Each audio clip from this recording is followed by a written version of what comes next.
George, welcome back. Come in, George. It's good to see you again. Is it? Sure. What did you find in Spain? Without André, we wouldn't have got this far, George. Yeah, I know.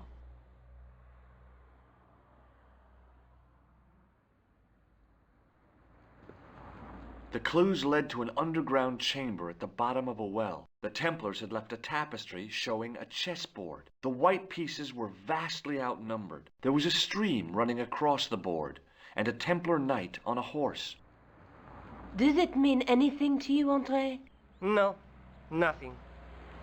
Maybe we should tell André what else you found, George. There's a map and a Latin inscription to the west at the edge of the world. George found that in a cave in Syria. Yeah, where the assassin almost killed me. Then we've got the burning of Jacques de Molay and the date, 1314. From the window of the church in Montfaucon Square, one of the few places where nobody tried to kill me. Then we have the image of a church that George found at the excavation. I don't recall anyone trying to kill you there either, George. And finally we have the tapestry in Spain. Did I mention I almost got killed there? Not yet, but I'm sure you're about to. It was only my cat-like reflexes that saved me from certain death. Cat-like reflexes, eh? And while I was risking life and limb, where were you, André? Getting your glasses fogged up over an Etruscan vase? That's enough, boys. Can we get back to saving the world? Of course. My apologies. He started it. Well, the Latin phrase are the words of Julius Caesar. He was describing the island of Britain. Are you sure? The map didn't look much like Britain. How come Caesar described Britain as being at the edge of the world? To the Romans, the Mediterranean was the center of the universe. Britain was a remote, unfriendly place, inhabited by blue-painted savages. It hasn't changed much. They've stopped painting themselves blue. Except when they go to a football match. They used an extract from a plant called woad, Isatis tinctoria. The Scots were using it until fairly recently in the wars with the English. Fairly recently? I don't recall the Scots being at war with the English. How recently are you talking about? I believe William Wallace's men used it in the 13th century. They might well have been using it as late as... You can't remember, can you? 1314. Ah, we're back onto that, are we? André, what is it? What do you mean? 1314 in Scotland. The Battle of Bannockburn. That would explain the stream on the chessboard. That's what a burn is. Right, André? As in Bannockburn? Right, George. And it gets better. Tradition has it that the Scots were helped by a shock force of, well, can't you guess? Knights Templar? Yes, a group of outlawed Templars. They are said to have turned the tide for the Scots. And it all ends at a church in the Isle of Britain at Bannockburn in a church. What are we waiting for? I'll call a cab.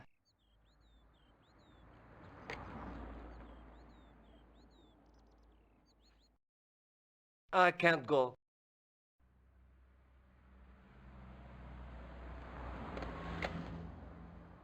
André, you've been loads of help, but... What George is trying to say is that you shouldn't feel guilty. I was? We understand you've got commitments. Oh, listen, we have to hurry. Let's go, George. We'll see it through. Oh, and, don't worry about us.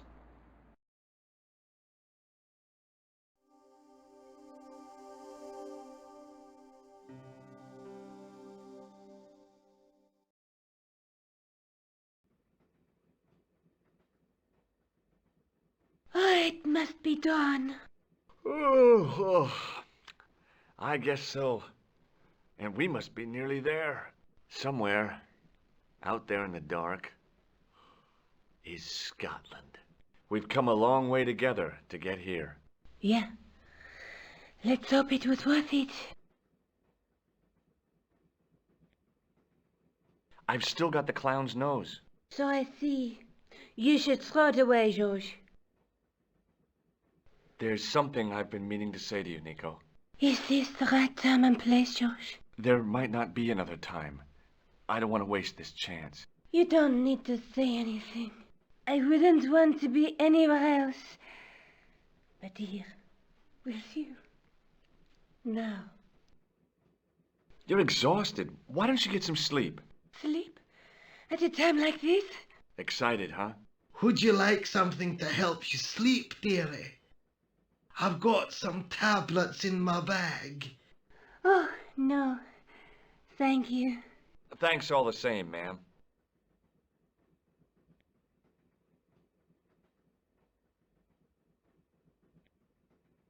She was as beautiful as ever, but the shadows beneath her eyes marked the strain of the last few days. The old lady reminded me of my grandmother, except, of course, that this old lady was still alive. Pardon me? Yes, my dear. Do you know what time we're due in Stirling? 6:15, but we're running 8 minutes late. Would you believe that this clown's nose led us to being on this train tonight? I would indeed. No, honestly, You would? Certainly.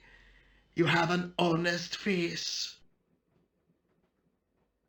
What's the book you're reading? Oh, it's something I picked up at the station.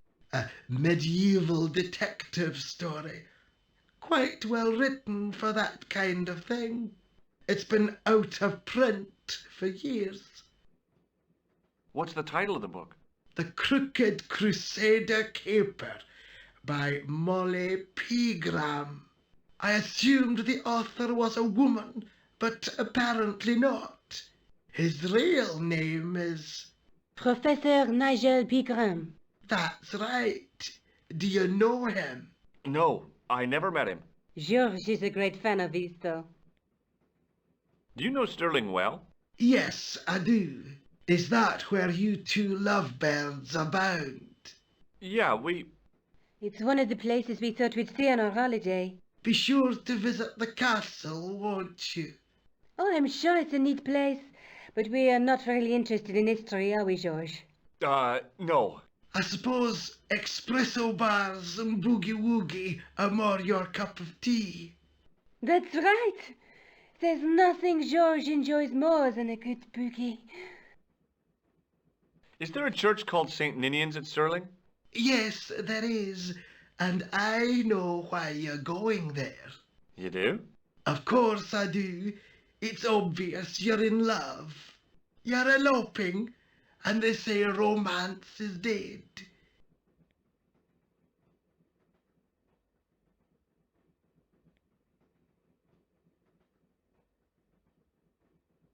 Where are you going, George? Do I need to spell it out? Don't snap at me. If you're going to take a leak, why don't you say so? Okay, I'm going to take a leak. L-E-A-K. Tickets, please. Oh, hi. That's a standard full-price peak return. Don't you have a senior citizen's rail card? I rarely travel by train. My ticket is perfectly valid, is it not? Well, yeah, but you could have saved up to a third of the cost. I do not need to indulge in puffling thriftiness. Blimey, you're a funny old bird and no mistake. Tickets, please, sir. Here.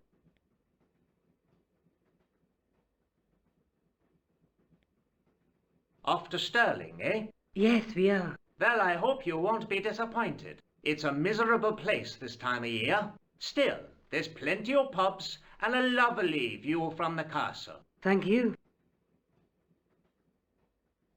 I don't want to worry you, but there was something familiar about that guy. Are you sure? You're tired. Perhaps you're mistaken.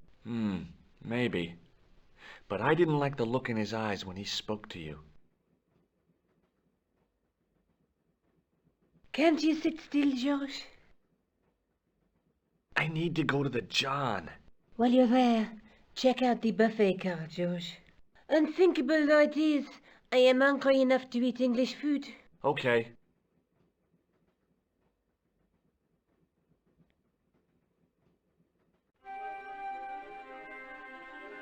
It was the door to the baggage car. The door was locked.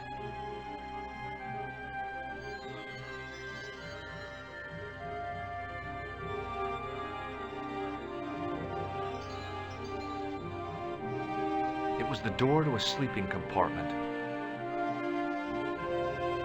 The door was locked.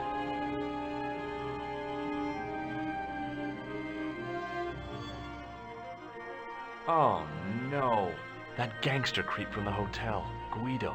Well, he didn't scare me. Hey, Buster, this is a no-smoking car. Okay, maybe he did scare me. It got worse.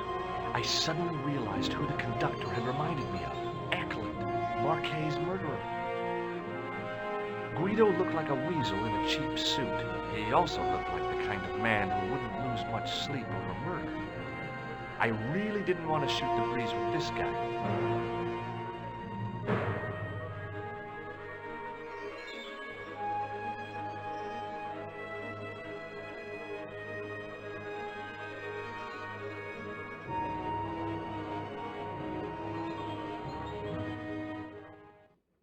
I should have known better than to leave Nico and the old lady alone. Suddenly, the sort of Baphomet took second place to finding the girl I loved.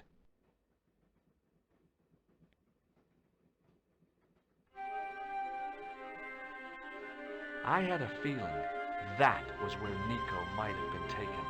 Where else could she be? The door was locked.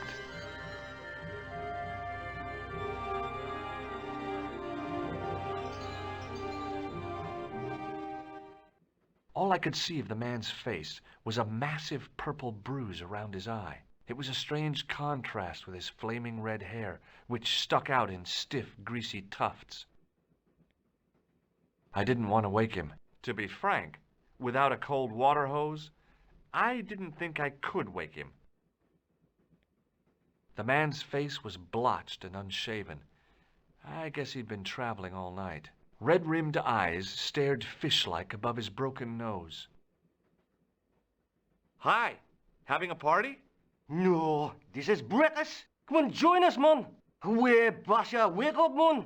What's company? His breath was like the outlet from a chemical factory. Excuse me, mate, he's taking a nap. Sleeping like a bobby. I'll wake him up when we get to Newcastle. We passed through Newcastle half an hour ago.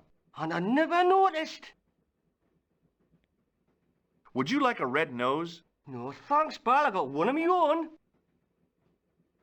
Did you see what happened to the young woman in the next compartment? No, pal, I didn't. Have you lost her, like? She's disappeared. The old lady, too. I think they're in trouble. Away, man, an old lady, too. Yeah. You gotta help me. Maybe they went to the toilet, like. I don't think so. They never go on their own. Always in pairs, you know. No, she's been abducted, I'm sure. I've got to go look for her. What's stopping you, pal? The conductor. He's not what he seems. You want to avoid him, like? That's about it, yeah. No problem.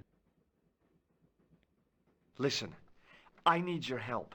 What's the matter? There's a guy on this train who's trying to kill me. Relax, man. You wouldn't try nothing with us in Basharia. We are veterans, like. So action at Brightlingsea. I don't recall the British Army being involved in a conflict at anywhere called Brightlingsea.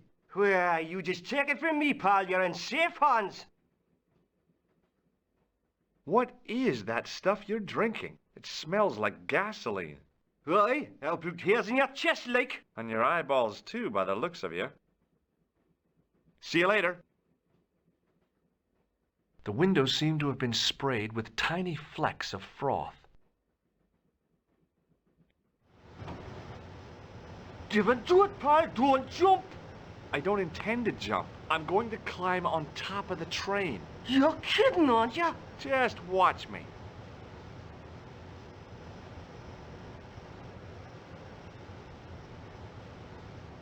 Hold on there, pal. I'll give you a hand, like.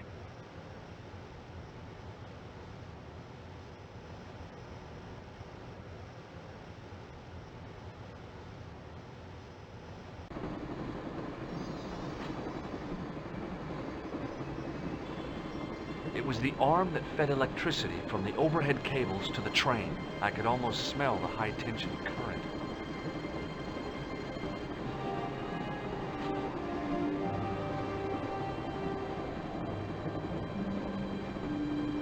It was a sliding door on the side of the baggage car.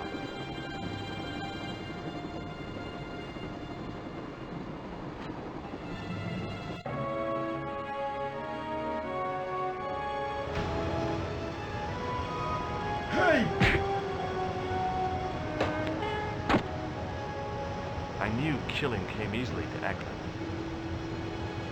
It was the signaling device which alerted the driver to make an emergency stop. The fine for improper use was 50 English pounds. I wondered if the authorities would consider this sufficient reason for stopping the train. I'd always wanted to stop a train, and now was my chance.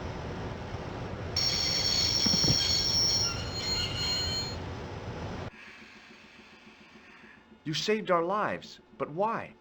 We were always on the same side, Stobart. Different causes, but a common enemy. The Knights Templar? Don't call them that.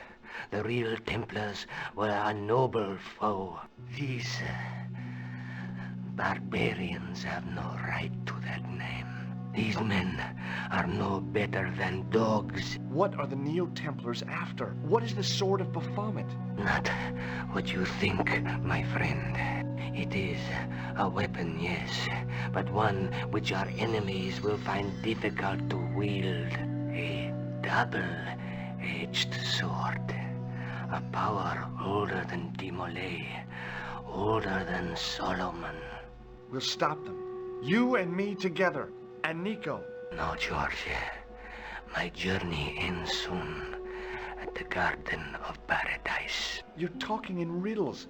Can't you tell me straight what they're after? The sword symbolizes a colossal energy caused by the alignment of the Earth's natural power fields, which are focused at St. Ninian's. The energy endowed the Templars with the power which made them great. A power which made them charismatic to such an extent they could control the will of all around them. Maybe not. How did you escape from the bull's head? It is a long walk from the cliff of the bull to the village, Stobart. Fortunately, I know the ways of the wilderness. Also, I have a sister who keeps a garage just around the corner. May Allah guide you to our enemies. Thanks. One last thing. What? What is it? He's dead. The guy was a professional killer. The last thing he deserved was sympathy. I had to admit it, though. I was sorry he'd ended up this way. Underneath that heap of tumbled crates was Eklund. I wasn't about to help him out. It was a fire extinguisher. I couldn't think of a single way the extinguisher would be of use in the absence of a fire. I couldn't think of a single way the rear exit was barred and padlocked. The rear exit was barred and the head of the axe glinted invitingly. I could hack Eklund into tiny pieces and feed him to the wolves. Don't even think about it, George. What? Who? Look me straight in the eye and tell me you weren't thinking of using that axe on Eklund. Don't be foolish, woman. I was going to use it on you. Nico looked good, even in robes. Where do you think you're going? Don't worry, I hadn't forgotten about you. Answer me this instant, George Stobart. I will, when I'm ready.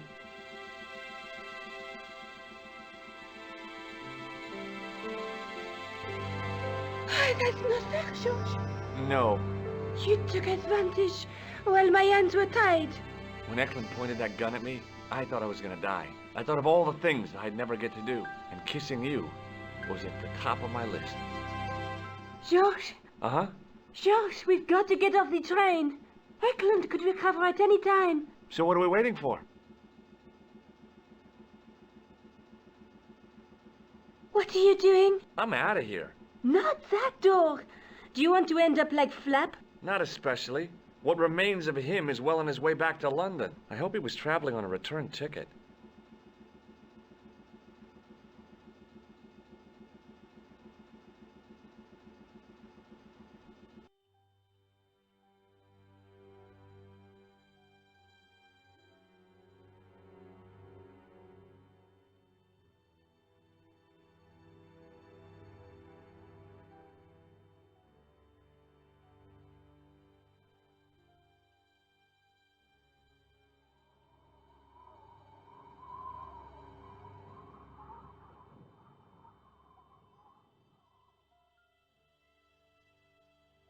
I'd feel happier if we had a gun or something. Khan gave me something. What? His handbag. Oh, great.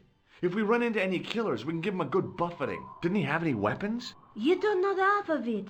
This bag's full of C4. Wow. Why didn't you say so? Boy, we'll show him now. What's C4? Plastic, George. We're going to shop our way to victory? 2 kilos of plastic explosive.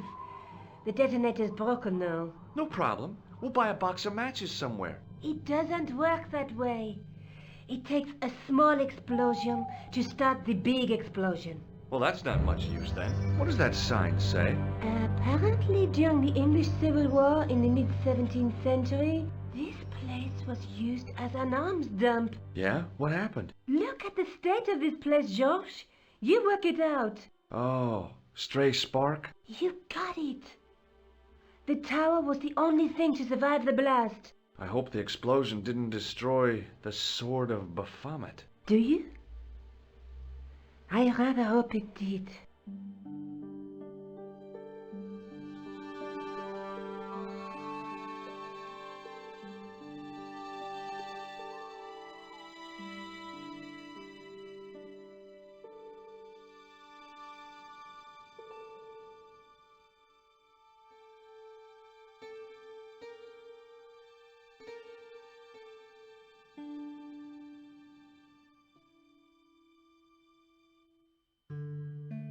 The gate, like a lot of the church grounds, was in pretty good condition. I guess the locals tried to stop it getting too overgrown.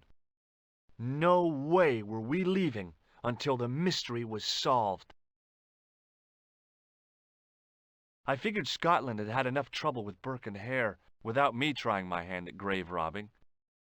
There were lots of graves, some as recent as late Victorian. It looked like the locals had carried on using this place as a cemetery long after the destruction of the church. I figured without me trying my hand.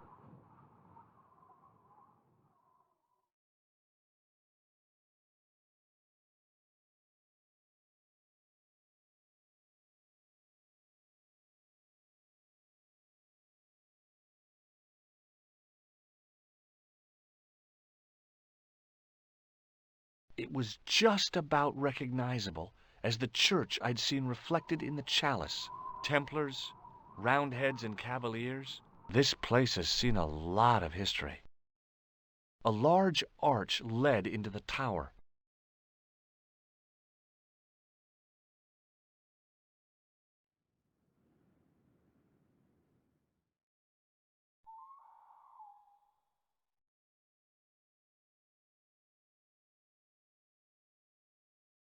It was a heap of stones and stuff which had tumbled down from the rafters.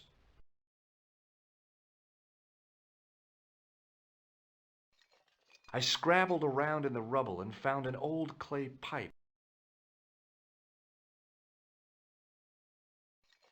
Under one of the stones, I found a metal coin which was green with age. It was caked with soil, but what I'd found was a small cog and spindle. With mounting excitement, I felt something between my fingers. It was short, hard, and black. Something I hadn't expected to find here. It was a plastic pen top. I didn't find anything.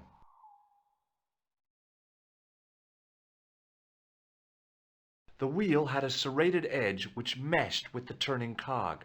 Marks on the spindle behind the wheel suggested it once had a rope attached to it. The wheel turned reluctantly with a creak of complaint. There was no obvious way of removing the wheel from its housing. The handle turned easily, and the larger wheel began to revolve. Damn! Then the handle came off in my hand. Now that the handle was gone, it was easy to remove the cog and spindle. The pipe could have been anything from 50 to several hundred years old. It was a black plastic pen top. It was an old coin. It was the handle from the church tower's winding mechanism.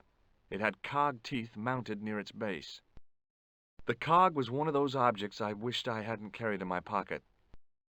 The cog was mounted on a short, slim spindle. The stone face of the demon grinned with a horribly lifelike expression. It was so realistic, I could imagine the sculptor carving it from a live model. Examining the demon more closely, I realized something about its face. It was a clever illusion. No matter where I stood, the eyes weren't looking at me. There was a simple reason. The demon didn't have any eyes. Above the carved cross was an indecipherable inscription. For all I knew, it could have been scribed in Gaelic. I tried pushing the panel, but wasn't surprised when it failed to move. Nico? Uh-huh. What are you doing? Committing this inscription to memory. Can you read it? No. What's the point of studying the inscription if you can't read it? Because it could be important. A clue to whatever we're looking for, who knows? I might find someone in Stirling to translate it. We don't have time to go looking for a linguist. No? At least I am doing something positive. What language is that inscription written in? You're the languages student, you tell me. It looks like ancient Norse. Maybe. Perhaps it's in code. I don't think so. Norse code. Any suggestions what I could do with this cog? Well... Any suggestions what I could do with this cog? Well... Maybe not. Look! I found an old coin! You think it's worth anything? George, focus on the situation at hand, please. Look what I found buried in the rubble. It's a plastic pen top. Yeah, amazing, isn't it? Finding something so mundane in a place like this. Astounding. Let me know if you find any paper clips. Nico, I found an old clay pipe. George, I don't care.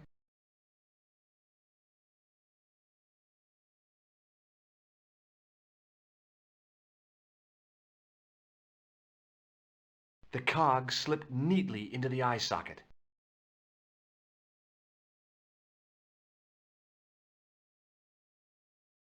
With a rasp of metal on stone, I eased the second eye into place.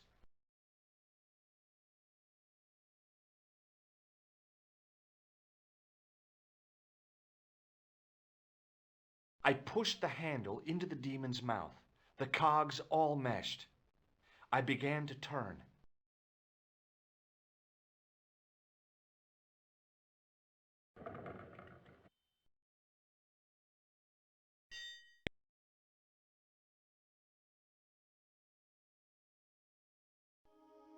As soon as I saw the flickering torches, I realized the bogus Templars had beaten us to the sword. But where were they now? And why was it so quiet? The powder spilling from the barrels reminded me of pirate stories I'd loved when I was a kid. It was gunpowder. It was definitely gunpowder, but it had solidified over the centuries it had lain here undisturbed. The torch burned with a sickly dim glow and a stench like fire and brimstone.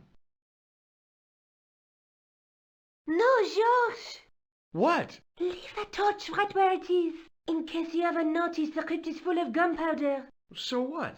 Don't you trust me? It's not a question of trust. No? You think I'm a jerk, don't you? Don't be silly, George. And keep your voice down. I thought I heard something.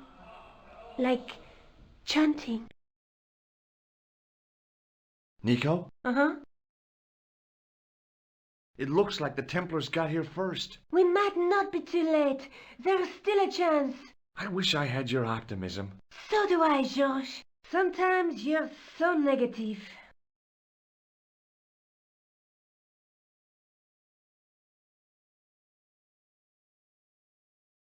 Listen, I can definitely hear chanting. You're right. I hear it too. What do you suppose they're doing? It wouldn't surprise me if they were holding some kind of satanic sex ritual. So, what are we waiting for? Shh!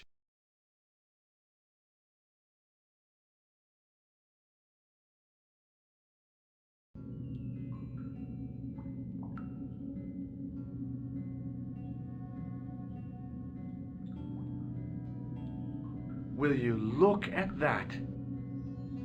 Baphomet. Labino was right. This place was ancient even to the Templars. This whole place? This is Baphomet? Finally, the truth.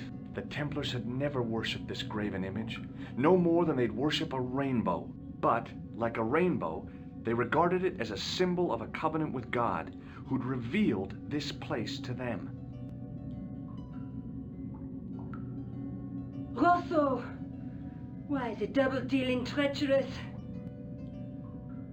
On the contrary, Inspector Rosso has been the model of obedience, an important quality in a true Templar. Now be quiet and watch if you wish to live much longer.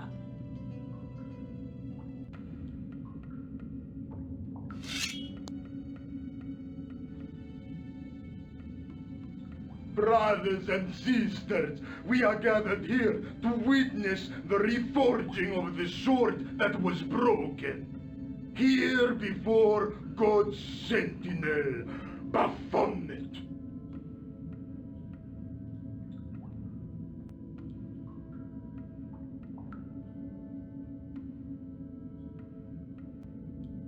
Grand Master and Knight of Baphomet, we salute and pledge our obedience to you!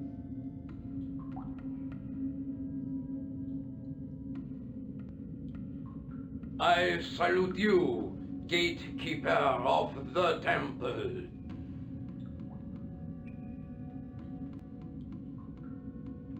Seven centuries ago, our greatest weapon, the sword of Baphomet, was lost to us. Now we prepare to reforge it, to wield against new enemies. As the tired millennium dies, and this world looks for new leaders, we shall not fail. We shall lead the people to a new order, wherein all borders will dissolve. All will be united under the red cross of the Templars.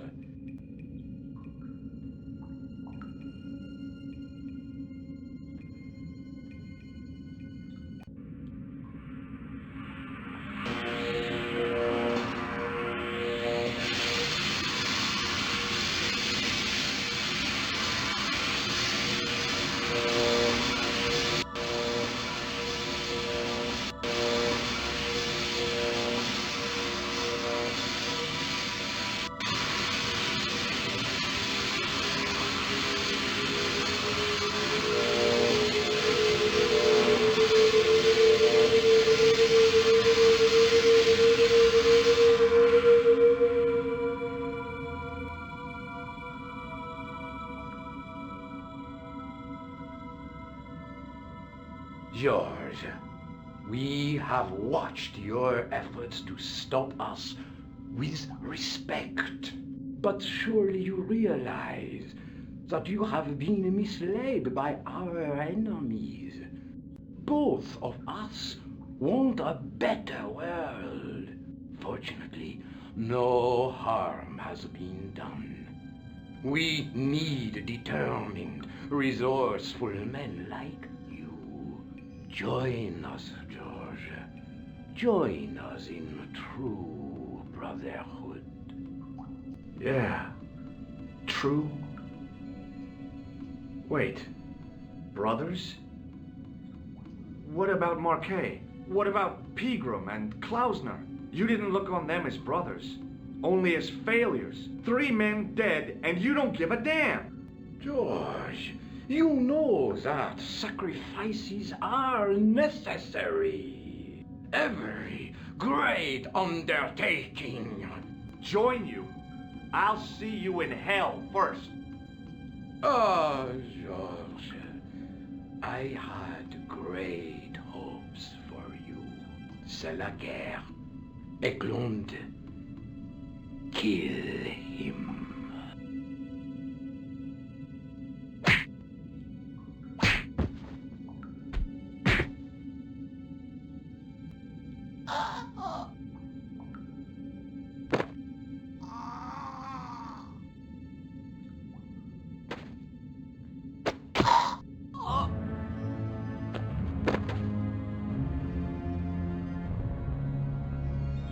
I swear, I just wanted things to be right. Take them. Kill them. They will not escape.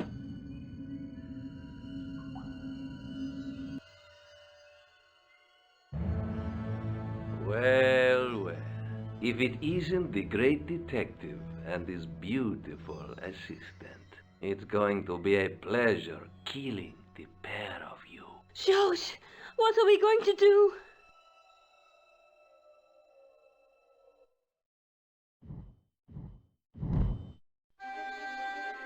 Come on, Nico. We're leaving. You fools! You cannot escape us. Guido! Stop them. But master, the powder! That powder is from the English Civil War. You fool. It's over 300 years old. How explosive do you think it can be? I thought it was all over, but Nico had one last trick up her sleeve. Or in her handbag, to be exact. A handbag full of plastic explosives. Maybe, but this stuff is brand new. Oh, yeah.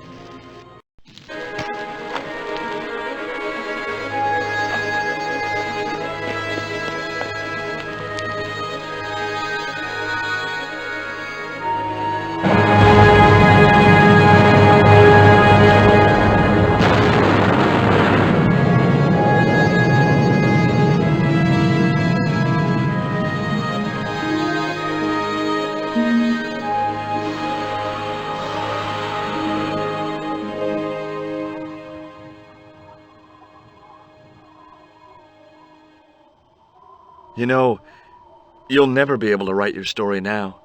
I don't care. I've got what I want. Huh? Just tell me one thing, George.